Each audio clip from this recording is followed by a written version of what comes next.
Hello दोस्तों, स्वागत है आपका हमारे यूट्यूब चैनल याहू बाबा पे। ये हमारा एसवीजी कोर्स से रिलेटेड 15 ट्यूटोरियल है और इस कोर्स में आप स्ट्रोक की प्रॉपर्टीज़ के बारे में सीखने वाले हैं। तो आइए देखते हैं पहले हमारे पास यहाँ पे स्ट्रोक की कौन कौन सी प्रॉपर्टीज़ हैं जो इस ट्यूटोरियल में हम सीखने वाले हैं। यहाँ पर देखिए कुल हमारे पास यहाँ पे 7 प्रॉपर्टीज़ हैं। Stroke, stroke width, stroke opacity, stroke line cap, stroke line join, stroke dash array और स्ट्रोक डैश ऑफसेट। ये 7 प्रॉपर्टीज हम अपने इस ट्यूटोरियल में सीखने वाले हैं। तो आइए देखते हैं इसे प्रैक्टिकली हम कैसे यूज़ कर सकते हैं।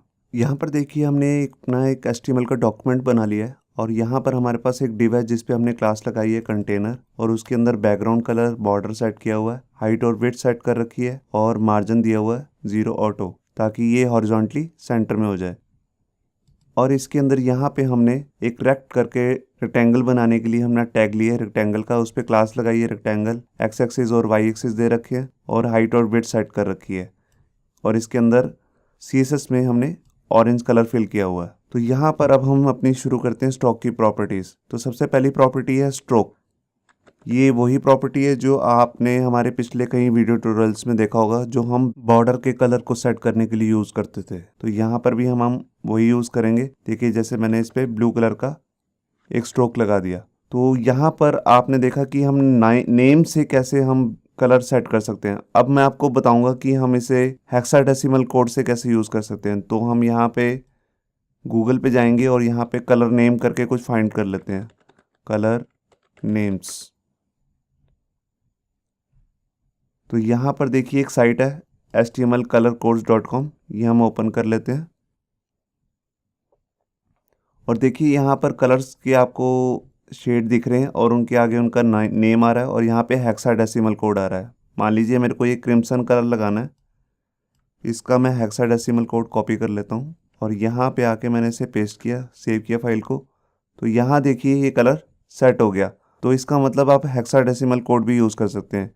इसके अलावा आप RGB मोड भी यूज़ कर सकते हैं। ये देखिए मैं इसका RGB मोड कॉपी कर लेता हूँ और यहाँ पर आकर मैंने इसे पेस्ट किया, सेव किया मैंने फाइल को। ये देखिए अभी भी वही कलर ठीक से दिख रहा है। तो अब मैं आपको बताता हूँ इसकी अगली प्रॉपर्टी, जिसका नाम है स्ट्रोक विड्थ। स्ट्रोक विड्थ का एक्चुअल में यूज़ क्या होता है कि बॉर्डर को कितना थिक करना है, मतलब कि कितना मोटा या पतला करना है, उसके लिए आप स्ट्रोक विड्थ नाम की प्रॉपर्टी यूज़ करेंगे। तो यहाँ पर देखिए जैसे मैंने इसको सेट कर दिया 2, ये देखिए 2 देने से ये थोड़ा और थिक हो गया। अगर मैं इसे 4 या 3 करूँगा तो ये और थिक हो जाएगा, यहाँ पर आपको दिख रहा है। तो यही इसका काम होता है। अगर मैं इसे 1 करूँ तो ये 1 हो जाएगा। अगर मैं इसे पॉइंट में देना चाहूँ वो भी मैं दे सकता हूँ। ये देखिए ये कितना थिन हो गया, आपको दिख रहा है यहाँ पे। तो इस तरह आप इसे जितना मर्जी थिन कर सकते हैं और जितना मर्जी थिक कर सकते हैं। तो अभी मैं इसे 2 ही सेट कर देता हूँ। अब इसके बाद हमारे पास तीसरी प्रॉपर्टी आती है स्ट्रोक से रिलेटेड, जिसका नाम है स्ट्रोक ओपेसिटी। स्ट्रोक ओपेसिटी का जो यूज़ होता है वो होता है कि ट्रांसपेरेंट करना, एक्चुअली में बॉर्डर को ट्रांसपेरेंट करना। कितना ट्रांसपेरेंट करना, वो आप अगर 0 कर देंगे तो बिल्कुल ट्रांसपेरेंट हो जाएगा। अगर आप इसे 1 करेंगे तो बिल्कुल दिखने लगेगा, मतलब कि फुल कलर। तो 0 से 1 के बीच में आप अलग अलग एक्सपेरिमेंट करके देख सकते हैं। तो यहाँ से देखिए मैंने 0.5 दे दिया, मतलब कि 50% ट्रांसपेरेंट। तो आपको दिख रहा है बैकग्राउंड का जो ग्रे कलर है वो बॉर्डर में से दिखने लग गया यहाँ पर आपको। और अगर मैं इसे 0.8 दूंगा तो ये कम ट्रांसपेरेंट है अभी। अगर मैं इसे 0.2 दूं या 3 दूं तो ये ट्रांसपेरेंट की साइड पे जा रहा है। तो आपको क्लियर हो गया होगा कि 0 से 1 के बीच में हम ट्रांसपेरेंट के अलग अलग मोड को ट्राई कर सकते हैं। अभी मैं इसे 1 ही कर देता हूँ। अब यहाँ पर हम अपनी चौथी प्रॉपर्टी देखेंगे स्ट्रोक से रिलेटेड, जिसका नाम है स्ट्रोक लाइन कैप। इसके लिए हम एक लाइन ले लेते हैं। ये देखिए मैंने पहले से एक लाइन बना के रखी हुई है, मैं इसको अनकमेंट कर देता हूँ। अब ये लाइन डिस्प्ले नहीं हो रही क्योंकि हमने इस पर कोई स्ट्रोक नहीं दिया है। तो हम इसकी सिलेक्टर CSS में बना लेते हैं। तो यहाँ पर सबसे पहले मैं ले लेता हूँ स्ट्रोक और उसमें कलर सेट कर देता हूँ ब्लू। ये देखिए ब्लू कलर वहाँ डिस्प्ले होने लग गया। अब मैं इसको थोड़ा सा थिक कर लेता हूँ, तो उसके लिए मैं प्रॉपर्टी यूज़ करूँगा स्ट्रोक विड्थ। ये देखिए आपको कलर और उसकी विड्थ दिखने लगी। अब इसके बाद मैं यहाँ पर अपनी प्रॉपर्टी यूज़ करूँगा जिसका नाम है stroke line cap. Stroke line cap की यहाँ पर 3 वैल्यूज़ होती हैं, बट, स्क्वायर और राउंड। तो बट जो है इसकी डिफ़ॉल्ट वैल्यू है मैं इसको सेव करूँगा तो देखिए कुछ भी नहीं हुआ। मगर अगर मैं यहाँ पर स्केयर करता हूँ तो देखिए विड्थ थोड़ी सी चेंज होगी। मैं दोबारा से आपको बट करके दिखाता हूँ। ये देखिए विड्थ कम होगी, मगर जैसे ही मैं इसमें स्केयर करूँगा तो देखिए विड्थ बढ़ गई। ये एक्चुअल में हो क्या रहा है, मैं आपको थोड़ा ग्राफिकली दिखाता हूँ इसे। यहाँ पे देखिए हमारी एक स्ट्रोक लाइन हमने बट प्रॉपर्टी यूज़ की है। बेसिकली आप देखिए, मान लीजिए यहाँ पर हमने जो विड्थ है उसकी 6 सेट करी हुई है, तो बेसिक लाइन जो हमारी है वो यहाँ पर आपको दिख रही है। इसमें 3 पिक्सल ऊपर 3 पिक्सल नीचे आ रहा है, तो विड्थ ऐसे ही डिवाइड होती है। अगर मैं यहाँ पर आपको दिखाऊं स्केयर, वो कैसे काम करता है, इसमें 3 पिक्सल ऊपर और 3 पिक्सल नीचे तो आ ही रहा है, मगर 3 पिक्सल इधर भी ऐड हो रहा है और 3 पिक्सल राइट में भी ऐड हो रहा है। तो यही दोनों में डिफरेंस होता है। तभी जब मैंने आपको दिखाया कि स्केयर लगाने से जब विड्थ बढ़ रही थी तो वो ऐसे ही बढ़ रही थी। उसमें हो क्या रहा था, जो स्ट्रोक की विड्थ है वो बेसिकली वो यहाँ पे ऐड हो रही है, मगर अगर हम बट लगाते हैं तो यहाँ पर लेफ्ट और राइट में वो ऐड नहीं होती है। तो अब यहाँ पर हम दो प्रॉपर्टीज वैल्यू तो हमने देख ली, बट और स्क्वायर। लास्ट में इसकी वैल्यू है राउंड। राउंड लगाने से देखिए इसके जो लास्ट में जो कॉर्नर है लेफ्ट और राइट से, उसकी जो एजेस हैं वो राउंड हो गई हैं। आपको क्लियर हो रहा होगा। अब हम अपनी पांचवी प्रॉपर्टी यूज़ करते हैं जिसका नाम है stroke line join. Line join का क्या मतलब होता है, जहाँ पे दो लाइंस बॉर्डर की मैच हो रही हों, ज्वाइंस हो रही हों यहाँ पर, तो यहाँ पर भी आप अलग अलग इफेक्ट यूज़ कर सकते हैं। तो उसके लिए मैं यहाँ पे प्रॉपर्टी ले लेता हूँ स्ट्रोक लाइन ज्वाइन। इसकी 3 वैल्यूज़ होती हैं, माइटर, राउंड और बिविल। पहले हम यूज़ करेंगे माइटर। माइटर जो है इसकी डिफ़ॉल्ट वैल्यू है, देखिए उसको लगाने से यहाँ पे कुछ भी चेंज नहीं हुआ इसके कॉर्नर्स पे। मगर अगर मैं यहाँ पर राउंड लगाऊंगा, ये देखिए जैसे ही मैंने इस पर राउंड लगाया तो इसके कॉर्नर में राउंडनेस आ गई है। और इसमें जो तीसरी वैल्यू है उसका नाम है बिविल। मैंने फाइल को सेव किया। यहाँ पर देखिए इसके जो कॉर्नर्स हैं उसमें कट लग गया है, यहाँ पे आपको दिख रहा होगा, यही बिविल होता है। यहाँ पर बिविल लगाने से इसमें कट लग जाता है, और अगर मैं इसमें राउंड करूँगा तो इसमें कॉर्नर्स में राउंडनेस आ जाती है। ये राउंडनेस तभी दिखेगी जब आपके पास बॉर्डर में दो जगह लाइंस मिल रही होंगी, वहीं पर हम इसे यूज़ कर सकते हैं। इसके अलावा जो हमने इससे पहले की थी लाइन कैप, ये बेसिकली लाइन टैग वगैरह पे ही हम यूज़ कर सकते हैं इसे। अब हम अपनी 6th वैल्यू यूज़ करते हैं जिसका नाम है स्ट्रोक डैश एरे।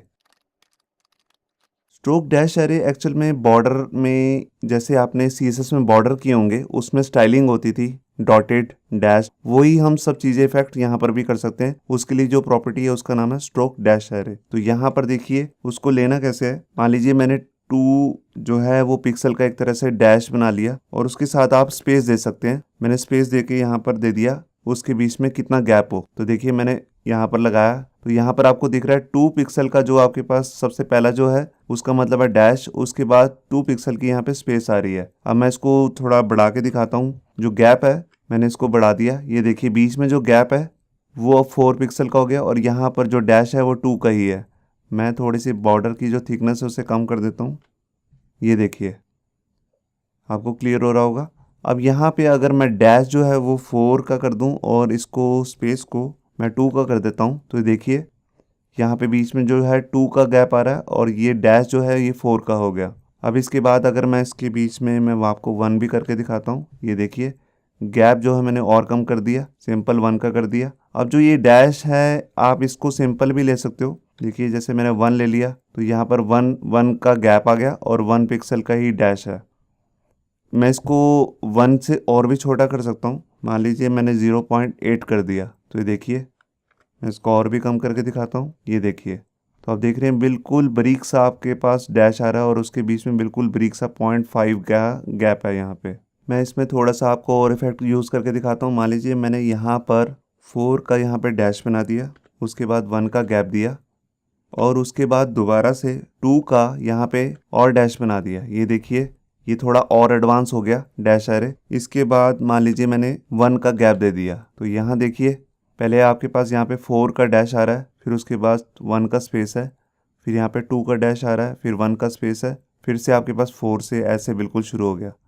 तो होप सो आपको यहाँ पे क्लियर समझ में आ रहा होगा कि डैश को हम अलग अलग एक्सपेरिमेंट करके कैसे अट्रैक्टिव बना सकते हैं। इसके बाद अब हमारी लास्ट जो प्रॉपर्टी है, 7th प्रॉपर्टी स्ट्रोक से रिलेटेड, जिसका नाम है स्ट्रोक डैश ऑफसेट, उसको यूज़ करके दिखाता हूँ मैं आपको। स्ट्रोक डैश ऑफसेट का मतलब क्या होता है, ये एक्चुअल में इसका मतलब होता है कि आप इसको थोड़ा सा इधर लेफ्ट वाली साइड में सरका सकते हैं या राइट वाली साइड में। मैं आपको दिखाता हूँ, मैं फाइल सेव करूंगा, आप ध्यान से देखिए, ये कॉर्नर देखिए, ये देखिए यहाँ पर जब ये 4 पिक्सल का ये जो डैश था ये इधर आया तो ये थोड़ा सा बेंड हो गया, ये देखिए। मैं इसके बिना करके दिखाता हूँ आपको, मैं इसको 0 सेट कर देता हूँ। तो देखिए विदाउट इसके कैसे दिख रहा था यहाँ पे कॉर्नर्स, मैंने इसको थोड़ा सा जो हमारा डैश एरे था उसको लेफ्ट वाली साइड में 1 पिक्सल की तकरीबन इसको इधर सरका दिया। मैं इसको थोड़ा सा और करता हूँ, ये देखिए मैंने 2 पिक्सल जैसे मूव किया तो देखिए आप कॉर्नर्स देखिए, आपको दिख रहा होगा सब इधर इधर इधर लेफ्ट की साइड में मूव हो गया। मैं इसको जितना मर्जी चाहूँ उतना कर सकता हूँ। मैं इसको 3 करके दिखाता हूँ, ये देखिए। मैं 4, 5, 6 कुछ भी ट्राई कर सकता हूँ, ये देखिए। तो यहाँ पर आपको क्लियर समझ में आ रहा होगा कि हम इसे कैसे यूज़ कर सकते हैं, हमारे जो बॉर्डर्स हैं उसको बिल्कुल फिल दिखा सकते हैं विदाउट इसके। तो यहाँ पर थोड़ा सा अजीब दिख रहा था आपको बॉर्डर, देखिए आपको लग नहीं रहा था कि ये आपस में लाइन अटैच है कि नहीं है, मगर जैसे ही आपने 2 या 1 दिया तो ये देखिए अब आपको लग रहा है कि सारी एक ही बॉर्डर है। तो यही थी हमारी 7 प्रॉपर्टीज, जिसमें सबसे पहली है स्ट्रोक, जिससे हम कलर दे सकते हैं। स्ट्रोक विड्थ से हम इसकी थिकनेस मतलब कि इसकी मोटाई या कम कर सकते हैं, बढ़ा सकते हैं। ओपेसिटी देने से, स्ट्रोक ओपेसिटी से हम इसको ट्रांसपेरेंट बना सकते हैं। स्ट्रोक लाइन जॉइन बनाने से यहाँ पर जहाँ जहाँ हमारी लाइन जॉइंस हो रही होंगी वहाँ पर राउंडनेस, बिविल या माइटर करके आप ऑप्शन यूज़ कर सकते हैं। स्ट्रोक डैश एरे से आप यहाँ पे डैश यूज़ कर सकते हैं और उसके बीच में गैप दे सकते हैं। और डैश ऑफसेट से आप डैश को मूव भी कर सकते हैं। और यहाँ पे एक हमारी प्रॉपर्टी थी स्ट्रोक लाइन गैप, इसको बेसिकली हम लाइन टैग में ही यूज़ करते हैं और इसमें भी अलग अलग वैल्यूज़ थी, बट, स्क्वायर और राउंड, वो आप तीनों यूज़ करके देख सकते हैं। होप सो आपको ये हमारा वीडियो ट्यूटोरियल अच्छा लगा होगा। अगर अच्छा लगा है तो वीडियो को प्लीज़ लाइक करना मत भूलिए। अगर आप ऐसे ही रेगुलर अपडेट चाहते हैं तो हमारे चैनल याहू बाबा को सब्सक्राइब करना मत भूलिए। Thank you.